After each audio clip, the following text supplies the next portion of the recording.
ali a partir do capítulo 7, a primeira perícope. Agora nós já estamos no capítulo 7, estávamos no capítulo 6, agora estamos no capítulo 7. Então vamos iniciar a nossa leitura. Porventura ignorais, irmãos, pois falo os que conhecem a lei, que a lei tem domínio sobre o homem toda a sua vida? Ora, a mulher casada está ligada pela lei ao marido, enquanto ele vive. Mas se o mesmo morrer, desobrigada ficará da lei conjugal. De sorte que será considerada adúltera, se vivendo ainda o marido unir-se com outro homem.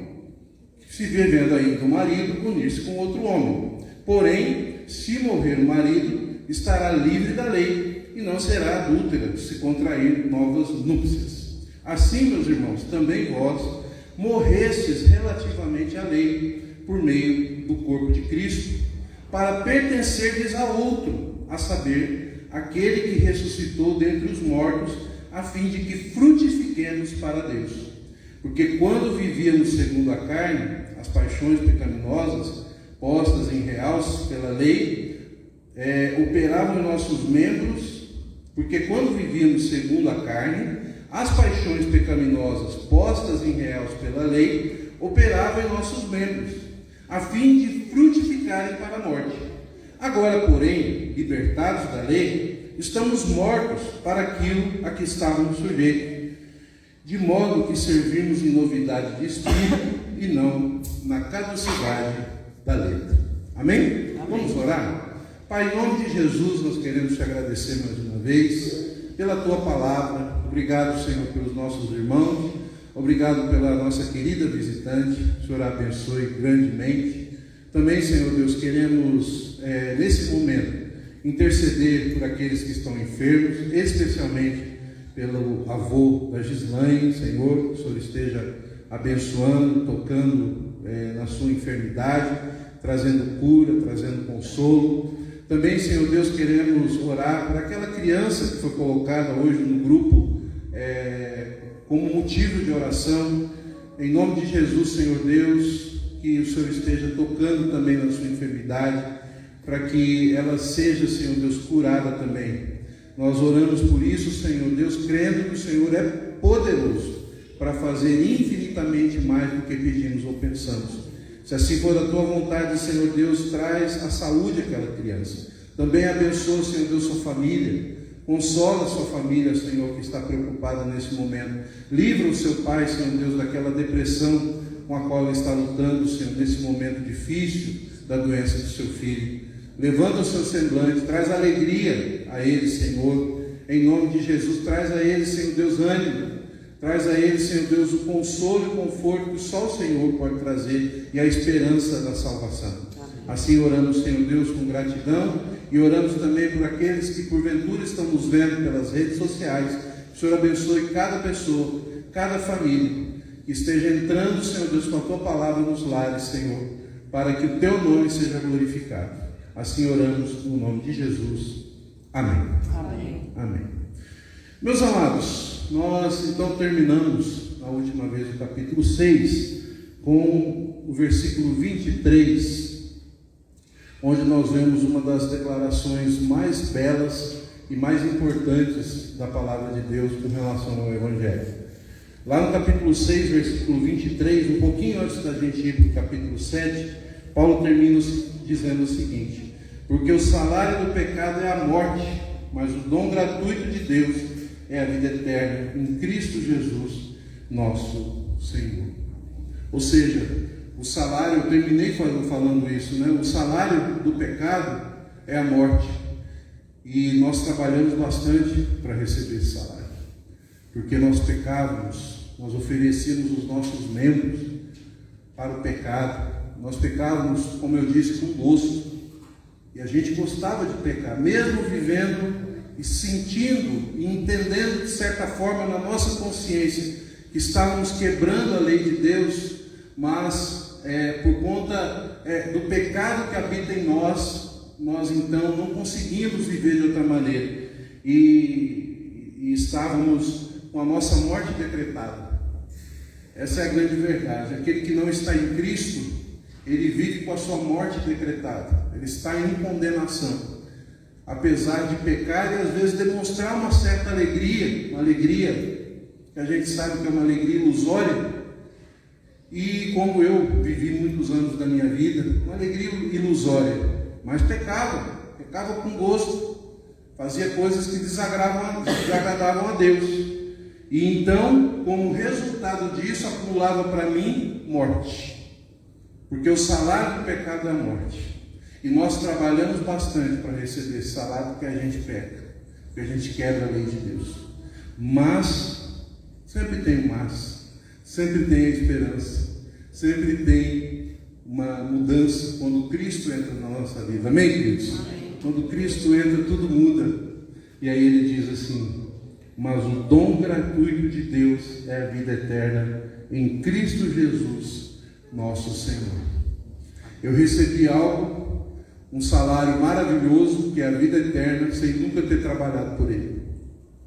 Foi assim que nós terminamos a nossa última lição aqui, nossa última mensagem em Romanos, que para o pecado, por causa do pecado, para o salário da morte, trabalhamos bastante, mas o dom gratuito de Deus é a vida eterna em Cristo Jesus, nosso Senhor. Nós recebemos de graça a vida eterna em Cristo Jesus, porque quem trabalhou foi Ele trabalhou por nós, Ele foi à cruz por nós, Ele sofreu aquilo que deveríamos sofrer, Ele recebeu em si tudo aquilo que nós merecíamos. E nós, de graça, sem nunca ter trabalhado, sem nunca ter feito nada para merecer, recebemos o dom gratuito da vida eterna. Amém, queridos? É assim que termina o capítulo 6. Mas o apóstolo Paulo, ele tem os ouvintes dele são judeus. E ele sempre está querendo mostrar e argumentar sobre essas verdades para os judeus, trazendo inclusive analogias e provas a respeito daquilo que aconteceu conosco no Evangelho em Cristo Jesus.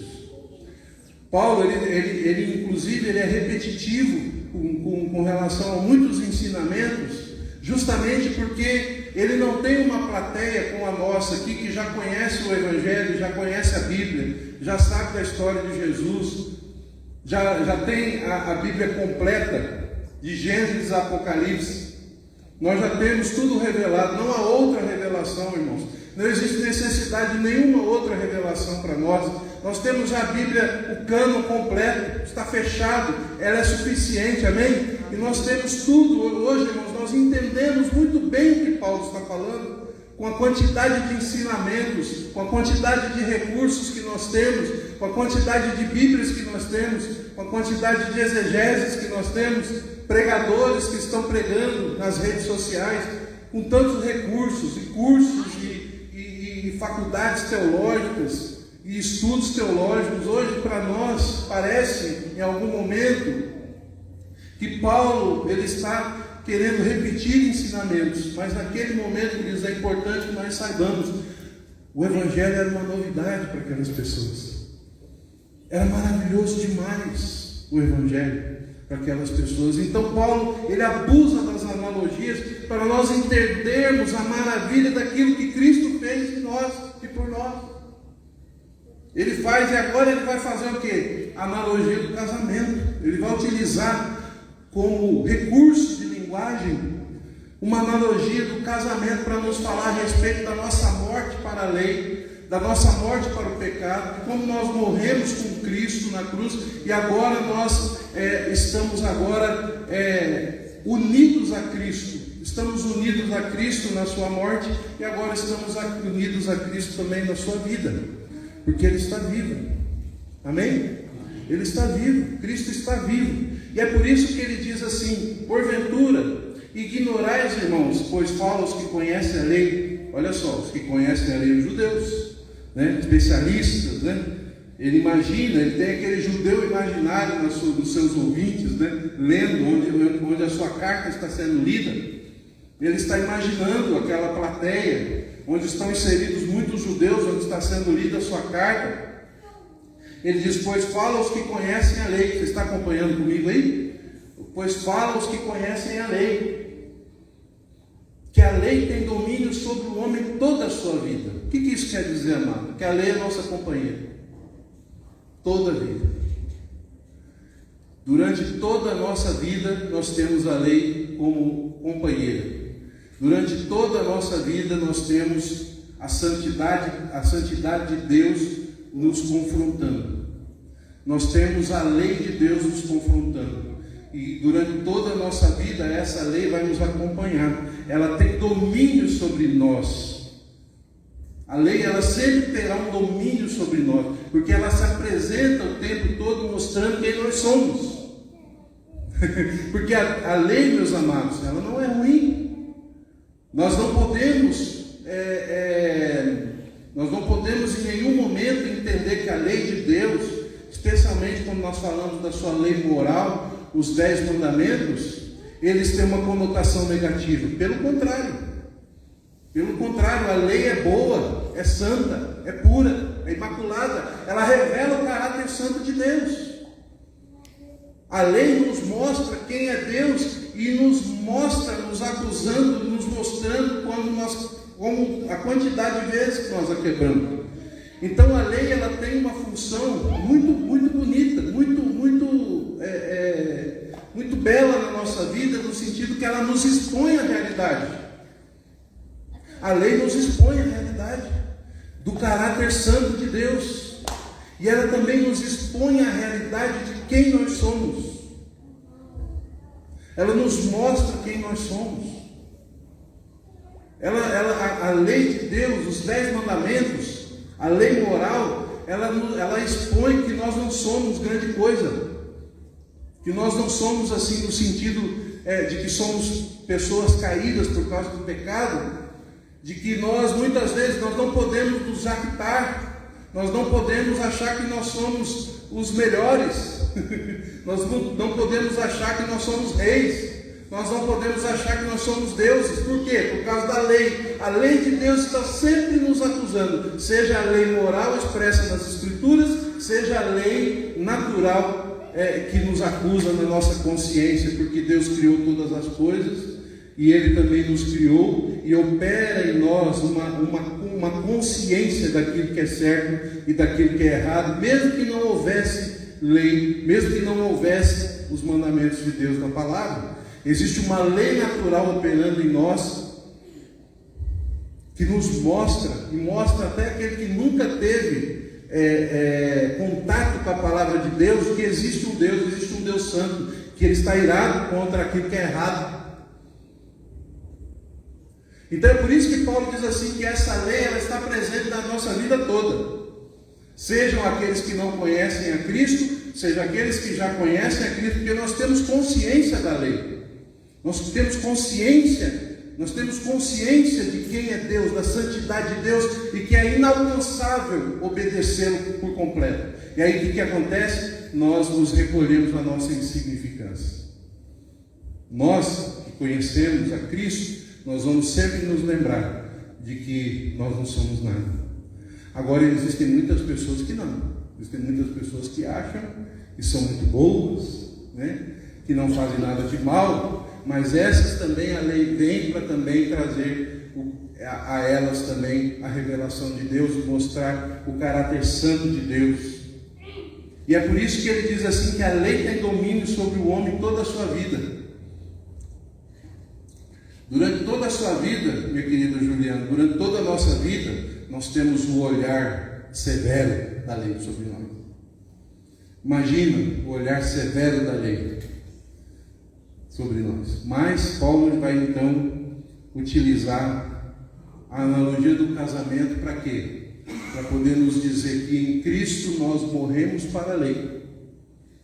Porque em Cristo matou a lei. O poder da lei sobre nós, a acusação da lei sobre nós. Por quê? Porque Ele cumpre a lei toda nele. E então Ele morre. E nós morremos com Ele. Morremos para a lei, mas vivemos para Cristo. Vivemos para obedecê-lo. E é por isso que então ele utiliza aqui de uma maneira um pouco diferente do que a gente está acostumado. Tem uma frase, não é uma frase, na verdade é um texto do comentarista William Barclay, que eu gostaria de ler aqui para vocês, que revela muito aquilo que está dizendo aqui analisando o texto aqui do apóstolo Paulo. Ele diz assim: Paulo raramente escreveu uma passagem tão dificultosa e complicada como essa. Quando estudássemos ela, devíamos tentar esquecermos do que Paulo diz ao tentar descobrir o que ele quer dar a entender. O pensamento básico dessa passagem se funda no princípio legal de que a morte cancela todos os contratos. E é verdade. A morte cancela todos os contratos.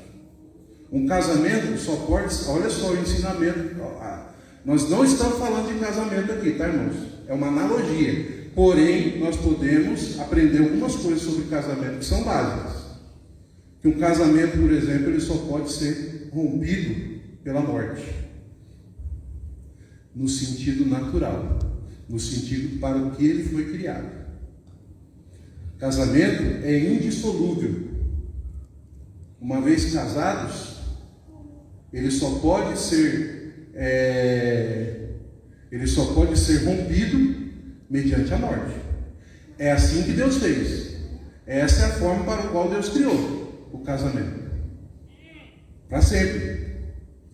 Né? Mas, por causa da dureza do coração humano, então, existe o rompimento do contrato de casamento pelo divórcio.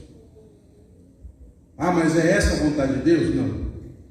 De maneira alguma. Nunca foi e nunca será. Aliás, lá em Malaquias nós sabemos que Deus diz que Ele odeia o divórcio. E nós devemos odiar o que Deus odeia. Amém. Então, sempre que nós formos falar na igreja, em qualquer lugar, queridos, a respeito de divórcio, nós devemos falar com pesar. Por mais que nós tenhamos pessoas divorciadas na igreja, a gente sempre precisa falar do divórcio com tristeza. Com tristeza. E com toda a solidariedade com as pessoas que adentram a nossa igreja e que porventura passaram por essa tristeza do divórcio, nós nunca podemos deixar de falar que Deus odeia o divórcio. E essa não é a vontade de Deus. Porém, como Jesus disse, como também a respeito de Moisés, quando interpelaram Jesus Cristo a respeito do divórcio, ele diz: olha, não foi assim desde o princípio. Aquilo que Deus uniu, não separa o homem. Sempre foi assim. Era para se dissolver só com a morte, dos dois ou de um dos dois. Então está dissolvido o casamento, rompido o contrato. Porque a morte cancela todos os contratos, não só no casamento, mas em outras relações também de contratos. Então, queridos, era para ser desse jeito, mas por causa da dureza do coração do ser humano, então, a carta de divórcio, o próprio Jesus Cristo, então, ele corrobora, né? E diz assim, que em caso de relações sexuais ilícitas, também, se não houver perdão, se houver dureza de coração, se a igreja não puder solucionar, se o magistrado civil não puder ajudar, inclusive está na nossa confissão de fé de Westminster, que nós subscrevemos, então nesse caso, quando há relações sexuais ilícitas, adultério, então nesse caso pode-se dar carta de divórcio. E a parte inocente pode se casar de novo. Nesse sentido. Tá bom? Paulo vai lá em 1 Coríntios, quando ele vai se reportar a respeito, vai responder a respeito do casamento, a partir do capítulo 5, ele vai falar sobre isso. Inclusive falando o seguinte, porque tinha muitas pessoas que se converteram e cujos cônjuges não eram crentes. E havia uma dúvida na igreja sobre isso. O que ele diz? Ele diz, olha, mesmo se o seu cônjuge não for crente, se ele conviver bem com você, não é motivo para você divorciar. Se ele convive bem com você no casamento, se ele aceita a sua fé, a sua nova fé, então mantenha do jeito que está. Ou seja, não é motivo para descasar ou para divorciar o fato de uma pessoa não ser crente, um dos cônjuges não ser crente, quando há conversão de uma pessoa. Porque pode acontecer, durante determinado momento, o casal é descrente, um se converte, o outro não, E eu já vi acontecer, por exemplo, infelizmente, em casos em que aquele que se converte resolve separar para casar com um crente. A Bíblia não autoriza isso.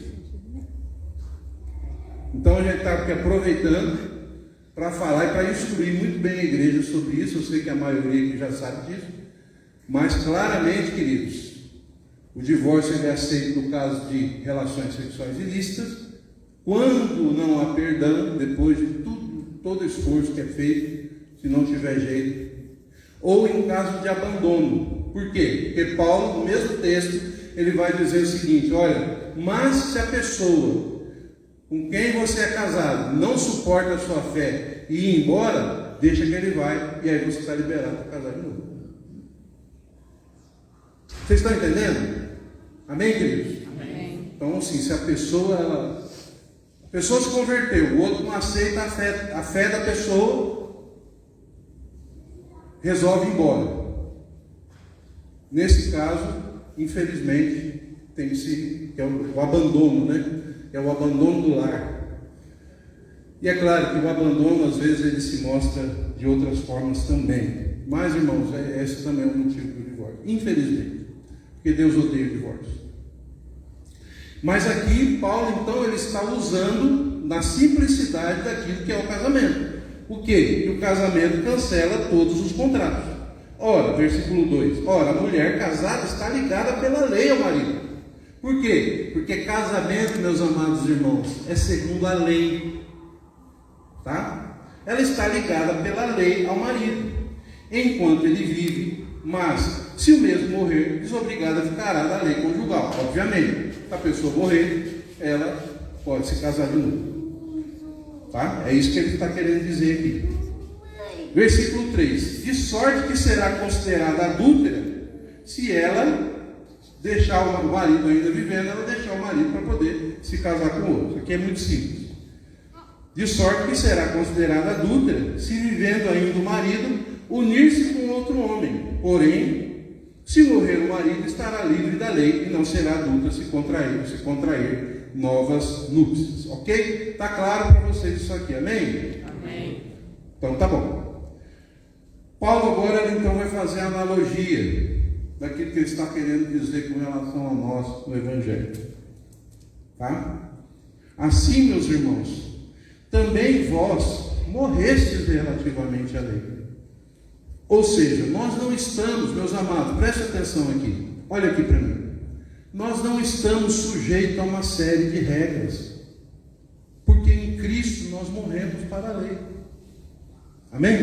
Amém. Em Cristo nós morremos para viver no sentido de que nós precisamos cumprir uma série de regras para sermos salvos.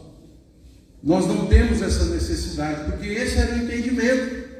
Paulo está quebrando com isso várias vezes já, mas agora ele está usando a analogia do casamento para falar de novo sobre isso. Assim, meus irmãos, também vós morrestes relativamente à lei. Por que, queridos?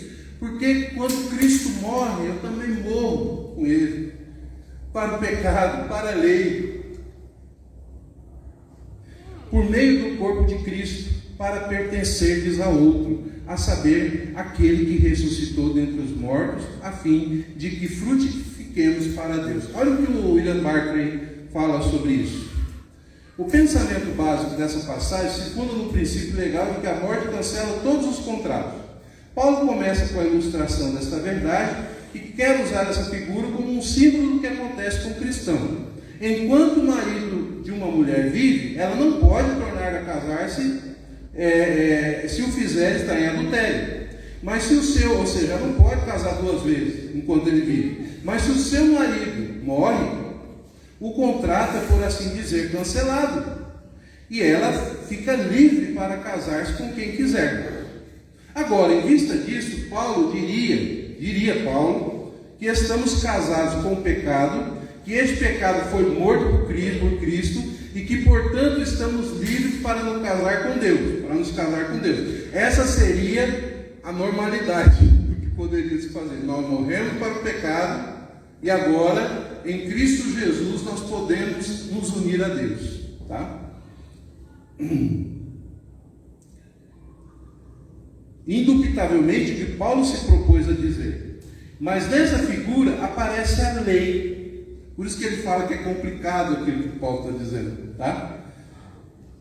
Nessa figura aparece a lei. Paulo até poderia ter posto a coisa de modo mais simples. Poderia ter dito que estávamos casados com a lei, que a lei foi morta pela obra de Cristo e que agora ficamos livres para não casar com Deus. Mas repentinamente põe-no de outra maneira, e em sua figura repentinamente mudada, somos nós que morremos para a lei. Como pode ser isso? Pelo batismo, temos participação na morte de Cristo. Isso significa que, tendo morrido, somos exonerados de toda obrigação e dever para com a lei, e que ficamos livres para nos casar novamente. Só que dessa vez nós nos casamos não com a lei, mas com Cristo. Quando isso acontece, a obediência cristã resulta baseada não em uma obediência externa, imposta a um código escrito de leis, mas em uma submissão interior do nosso espírito a Jesus Cristo. Tá bom, queridos? Paulo, ele muda um pouco daquilo que nós estamos acostumados aqui. Ele diz que a lei tem domínio sobre o homem em toda a vida, certo? Mas em Cristo Jesus, nós, quando somos batizados, quando cremos em Jesus Cristo, nós morremos para essa lei, porque nós não estamos mais ligados a uma determinação de cumprir uma série de regras para poder ser salvos. Então nós, em Cristo Jesus, morremos para a lei. E se com a nossa morte, veja bem, quem morre aqui somos nós, ele está querendo dizer. Nós morremos. Cristo morreu. Amém. Louvado seja o Senhor. Mas aqui nós morremos também. E nós morremos para a lei. Nessa analogia que ele está dizendo aqui, ele está dizendo que nós não estamos mais submetidos à lei. Que essa lei, ela já não nos condena. Que agora nós estamos livres dessa lei. Por quê? Porque Cristo morreu e nós, na nossa morte, nós, espiritualmente falando, quando Cristo morre por nós, nós morremos com Ele. Nós estamos crucificados com Cristo, como Paulo diz. Nós estamos crucificados com Cristo. Isso, e ele utilizou no passado ali o símbolo do batismo, para designar essa nossa morte. Para nós, mas no passado ele fala que nós morremos para o pecado. Morremos para o pecado. Agora não, ele está dizendo assim: nessa morte com Cristo nós morremos para a lei. E agora nós podemos nos casar novamente. Olha só. Não é alguém com o qual nós estávamos casados que agora vai poder casar de novo, tá? Aqui ele está dizendo o seguinte: se a morte rompe todos os contratos, então nós morremos. E o contrato que nós tínhamos com a lei foi rompido. Vocês estão entendendo? Amém? O contrato que nós tínhamos com a lei foi rompido. E agora nós estamos livres para casar com quem a gente quiser. Só que agora nós estamos casados com Jesus Cristo. E nós estamos unidos a Ele. É isso que Paulo está dizendo aqui, queridos. Que a partir do momento que nós, então, nos unimos a Cristo, nós não estamos mais sujeitos ao peso, ao domínio da lei sobre nós. Entende? Apesar de sabermos que ela existe, apesar de sabermos que a lei está presente, apesar de sabermos que a lei ela demonstra o caráter santo de Deus, mas agora nós vamos querer servir a Jesus Cristo e obedecer os seus mandamentos, que também são a lei, são lei de Deus para nós, agora com gratidão e por amor a Cristo, sem o peso da necessidade, sem aquele peso, aquela coisa horrível que é você experimentar essa situação de condenação mediante a lei de Deus. Agora nós estamos livres e nós somos unidos a Cristo. E Cristo é o nosso noivo, o nosso esposo, que vai cuidar da gente para sempre, que nos leva até a eternidade, com quem nós vamos estar. E esse casamento, ele é indissolúvel. Essa união nossa, igreja, com Cristo, esse sim, é indissolúvel e nem a morte a nossa morte física vai romper. Amém? A nossa morte física não vai romper. Porque aquele que crê em Cristo, ainda que morra fisicamente, viverá para sempre. Amém? Amém? O resultado disso, versículo 4. Assim, meus irmãos, também vós morrestes relativamente à lei por meio do corpo de Cristo, para pertencerdes a outro, a saber, aquele que ressuscitou dentre os mortos, a fim de que frutifiquemos para Deus. Querido amado irmão, frutifica em nome de Jesus. Amém. Sabe por que você deve frutificar? Sabe por que nós devemos frutificar? Porque nós estamos conectados com Cristo. Nós pertencemos a Cristo. Agora nós pertencemos àquele que morreu por nós, que está vivo e reina para todo sempre. Amém? Amém? Nós pertencemos a Cristo. E agora nós frutificamos. Antes nós frutificávamos para a morte. Antes, queridos, nós oferecemos nossos membros para a morte, que é o salário do pecado. Antes nós frutificávamos bastante, eu diria até, para a morte. Para a morte. E como eu frutificava para a morte, queridos. Agora é a metáfora da fruta, né? Do fruto. A gente frutifica muito para a morte, através do pecado. Mas agora, em Cristo Jesus, nós não pertencemos mais ao pecado nem à lei. Nós pertencemos a Cristo Jesus. E agora nós frutificamos para a vida. Agora nós frutificamos para Deus. É isso que ele diz, versículo 4. E o versículo 5 fala justamente desse passado. O meu querido, alguém pode pegar uma água para mim, por favor? Eu estou vendo aqui a aguinha. Se alguém puder pegar uma aguinha para mim, por favor, porque agora a garganta secou, viu, meu presbítero? A garganta agora secou. Versículo 5. Porque quando vivíamos segundo a carne, as paixões pecaminosas postas em realce pela lei operavam em nossos membros a fim de frutificar para a morte. É o que eu acabei de dizer. A gente frutificava um gosto. As paixões pulsavam e elas eram realçadas pela lei que nos massacrava. Mas agora nós frutificamos para Deus. Versículo 6, meus amados. Versículo 6. E nós já estamos terminando. Muito obrigado, meu querido presbítero. Obrigado, viu? Isso só por enquanto. Obrigado. Esse aqui é o presbítero Amós, meus irmãos. Você que está nas redes sociais, isso é uma benção. E aquele que fez a abertura do culto aqui foi o presbítero Edmar. Essa benção. Só faltou o presbítero Josias hoje aqui, né? Que infelizmente não pôde estar com a gente.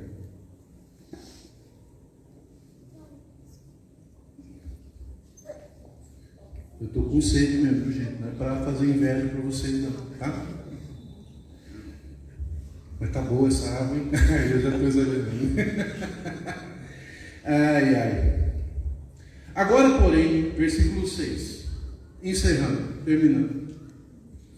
Agora, porém, libertados da lei, estamos mortos para aquilo a que estávamos sujeitos. Irmão, nós precisamos entender muito isso.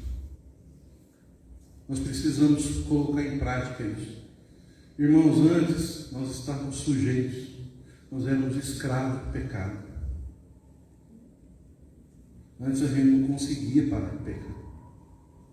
Mas hoje nós somos livres para dizer não. Amém. Dizer não. Agora, porém, libertados da lei, estamos mortos para aquilo que estávamos sujeitos, de modo que servimos em novidade de espírito e não na caducidade da letra. Ou seja, não naquilo que já caducou, naquilo que já passou, naquilo que eram mandamentos ou apenas uma série de regras. e que pesava sobre nós. Obviamente que não que a lei é ruim, mas no sentido de que a lei, ela serviu de aio para nos conduzir a Cristo. A lei, ela nos mostra quem nós somos. Então, nesse sentido, antes ela era a letra, era uma série de regras que nós tentávamos cumprir. Você já viu como são os religiosos? Você já percebeu como são as religiões para que você alcance algum tipo de salvação, com exceção do cristianismo? Todas as outras religiões são iguais, querido. Todas elas precisam de cumprir uma série de votos, uma série de mandamentos, todas as outras religiões. Seja para ser salvo e alcançar o céu, seja para alcançar o nirvana, seja para alcançar não sei o quê, a perfeição, em algumas filosofias. Em tudo. Ah, não, mas vem cá, então eu alcanço isso porque me é dado de graça. Não, você tem que conquistar com as suas boas obras. Você tem que seguir isso aqui. Você tem que ir para determinado lugar, pelo menos uma vez. Você tem que fazer isso, tem que cumprir aquilo e aquilo outro. Você precisa se confessar tantos dias. Você precisa fazer isso. Você precisa cumprir aquilo, porque senão você cai da graça. E isso, queridos, infelizmente, ao invés de trazer paz, traz mais peso e mérito. A tentativa de se alcançar a salvação por mérito. Ao invés, só que aí o que acontece? Quando a gente olha para nós mesmos, primeiro a gente fala, não, mas eu cumpri, eu fui, eu andei de joelho, eu subi uma escadaria, eu fui até determinada cidade, eu fiz coisas boas, eu rezei não sei quantas vezes uma oração repetida, eu fiz aquilo outro, e eu estou cheio de mérito agora, eu estou bem com Deus. Daqui a pouco, no outro dia, você peca e olha para você mesmo e fala assim, mas agora eu já não tenho mérito nenhum. E aí tudo começa de novo. E não adianta você fazer como alguns, né? Vão para uma caverna para ficar sozinho, porque o teu pecado te acompanha até lá. Pode virar um ermitão, né, Kelly? O pecado vai lá com você, porque o pecado habita, está presente. A gente só vai ser livre do pecado, queridos, só quando Jesus voltar. Aí não haverá mais. Mas hoje não adianta querer fazer ascetismo religioso. Chama-se ascetismo religioso, né? Quando você sai, eu vou sair dessa cidade de pecado, né? Vou para o meio da floresta. Aí chega lá, se algum bicho não matar e comer, né? Ou então se morrer na caverna com a picada de algum cobra, aranha, alguma coisa. Mas lá vai perceber, porque é o seguinte, os pensamentos começam a não vir, não é? E o pecado está lá também. Martinho Lutero percebeu muito bem isso, né? De outras formas. E foi por isso que ele chegou à conclusão que só há uma maneira da gente encontrar verdadeira paz nessa vida e ter verdadeira esperança. É se livrar do peso os nossos méritos, que não são nenhums na realidade. Se livrar desse peso de tentar conseguir alguma coisa do mérito. Só existe uma maneira: alguém que é santo e que cumpriu tudo por nós, levar sobre si os nossos pecados. Por isso que o Evangelho é maravilhoso. Amém? Amém. É por isso que o Evangelho é maravilhoso, porque todo o mérito é de Cristo. E Ele já cumpriu de uma vez por todas.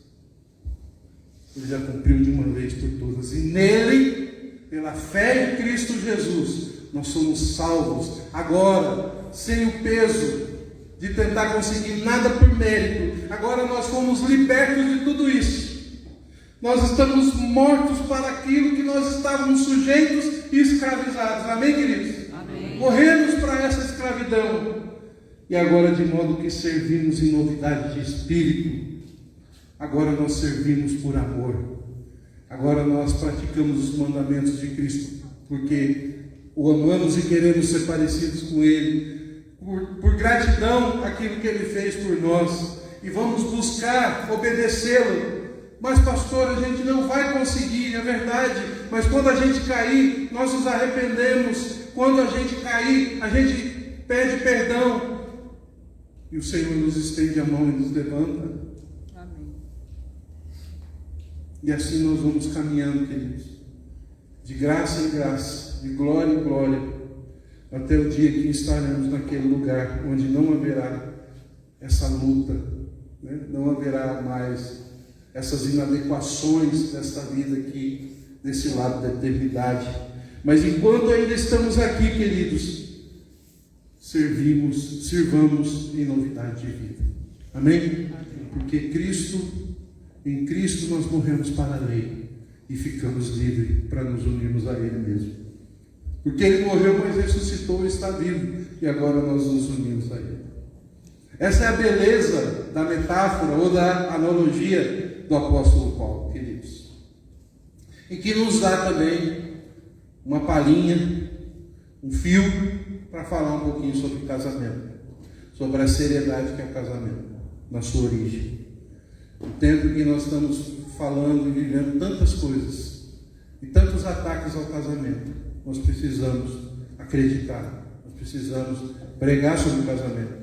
Amém. Nós precisamos, queridos, ainda falar que o casamento é para sempre. Amém? Amém. Que o casamento é indissolúvel, que nós nos casamos para que só a morte possa venha a romper. Por isso que o casamento, ele é sério. Não devemos nos casar de qualquer jeito. O casamento é uma decisão muito importante, mas maravilhosa. É por isso que dois jovens, homem e mulher, amém? Amém. Quando começam a namorar, já devem ter visto o casamento. Amém? Já devem pensar nisso e preparar para isso. Durante o namoro, se conhecerem, para que então, no casamento, possam entender o que é realmente o verdadeiro amor. Por isso que Deus ele utiliza sempre a analogia do casamento para falar do seu relacionamento também com a igreja. Cristo é o noivo, o esposo, a igreja é aquela pela qual ele morreu. E é por isso que o homem, ele tem essa analogia, né, do Cristo que morre pela sua igreja. O homem é aquele que morre pela sua esposa, aquele que tem um amor sacrificial pela sua esposa. A esposa é aquela que está debaixo dessa missão dele, de morrer por ela, ou seja, quando ela lhe é submissa, nesse sentido positivo, de estar debaixo da sua missão, ela está abençoando a si mesma, porque está ajudando o marido a cumprir a sua missão. Então, meus amados, é uma deixa muito boa que Paulo nos dá aqui também para falar sobre casamento. Devemos sempre acreditar e pregar no casamento, sobre o casamento, da maneira que ele foi criado, indissolúvel, onde deixa o homem pai e mãe e se une a sua esposa, os dois são uma só carne. E aquilo que Deus uniu, não separa o homem. Foi assim sempre, desde o princípio. Amém? Que seja assim, queridos, que nós tenhamos isso, né?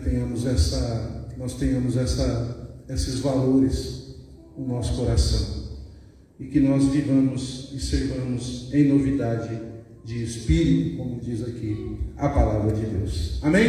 Amém. Que Deus abençoe, meus amados. Que Deus abençoe. Saia daqui hoje, se você está em Cristo, e eu termino com isso.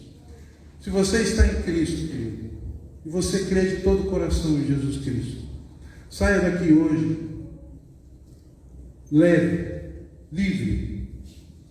Se você crê de todo o coração, se você se arrependeu dos seus pecados, se você reconheceu que você andou longe de Cristo, que você estava separado de Deus por causa do pecado, E se você crê que na cruz de Cristo Ele levou sobre si o seu pecado, se você crê que Ele ressuscitou para a nossa justificação, se você crê que em Cristo nós somos justificados, se você crê que em Cristo nós fomos perdoados de todos os nossos pecados, e os nossos pecados foram lançados na mais profundeza, no mais profundo dos mares, e tem aquela plaquinha, é proibido pescar, aqui. Se você crê que em Cristo seus pecados foram perdoados, eu quero dizer que você está salvo. Amém. Se você crê nisso de todo o coração, você está livre para viver para Cristo. Você está livre para testemunhar a respeito de Cristo. Você está livre para viver uma vida de santidade. Você pode, querido, lutar contra o pecado. Antes a gente não podia. Agora você pode, nós podemos lutar contra o pecado. Nós temos recursos para isso. Nós podemos viver uma vida santa e pregar o Evangelho. Saia daqui sabendo que em Cristo Jesus há poder em você para isso. Há o Espírito Santo habitando em você. E mesmo muitas vezes que nós sejamos afligidos pelo pecado, oprimidos pelo mundo, pelo diabo, pelo nosso próprio pecado, a nossa própria carne, em Cristo Jesus, meus amados, há poder para nós vencermos. Amém. Coisa que antes nós não podíamos, mas hoje nós podemos. Então saia daqui ciente disso, que é possível vencer. A nossa vitória final será apenas no dia da vinda de Cristo. Essa será a vitória final total e completa. Mas hoje aqui, no poder do Espírito Santo, nós podemos alcançar e vencer várias batalhas, de vitória em vitória, servindo a Deus, em novidade de vida, em novidade de espírito, até o dia da vinda de Cristo. Amém. Tenha essa certeza, em nome de Jesus. Amém? Amém. Agora, se você de repente não tem essa certeza, se você até hoje você entende que seus pecados ainda pesam sobre você, creia no Evangelho. Creia no Evangelho. O Evangelho pode te libertar. Em Cristo você está perdoado, seus pecados estão perdoados em nome de Jesus. Creia. Existem muitas pessoas, inclusive nas igrejas, querido, que ainda não creem totalmente. Existem muitas pessoas que ainda não entenderam isso e ainda vivem como se estivessem debaixo de uma série de leis e regras. Pois eu quero dizer para você que se você crê em Cristo, você precisa crer em Cristo, todo o seu coração, seus pecados estão perdoados. Arrependa-se, faça isso hoje, faça isso agora, entregue-se hoje, entregue-se agora.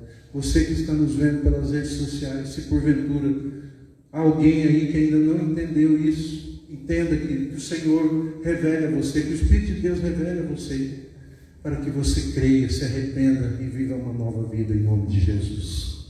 Amém? Amém. Que Deus nos abençoe. Vamos colocar de pé.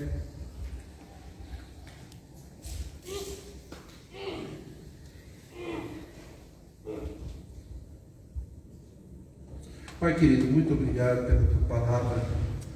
Obrigado pelos meus irmãos que estão aqui, Senhor, deixando seus lares para vir nesse dia de trabalho até a tua casa. Obrigado, Senhor Deus, por cada um deles. Obrigado pelos nossos queridos visitantes. Obrigado pelos nossos irmãos também que estão nos vendo pelas redes sociais. Que o Senhor os abençoe.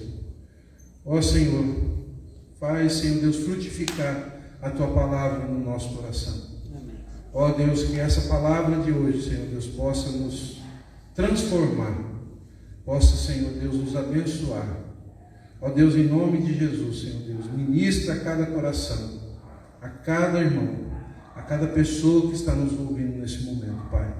Nós cremos em Ti, nós cremos na Tua morte na cruz. Nós, Senhor Deus, cremos que naquele lugar, naquela morte, naquela cruz, estavam todos os nossos pecados, os do passado, os do presente e os do futuro. E ali nós fomos perdoados. E agora, Senhor Deus, nós morremos com Cristo E agora estamos vivos, Senhor Deus, para poder viver uma vida unida a Cristo. E agora nós queremos, Senhor Deus, estar contigo, obedecer a tua palavra, por gratidão, por amor, Senhor Deus, e viver uma vida que glorifica o teu nome, Senhor. Faz isso na nossa vida, Pai. Nós clamamos a ti.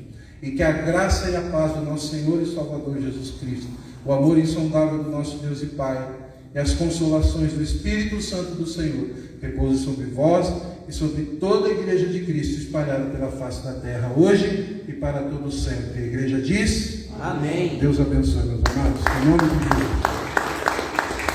Obrigado.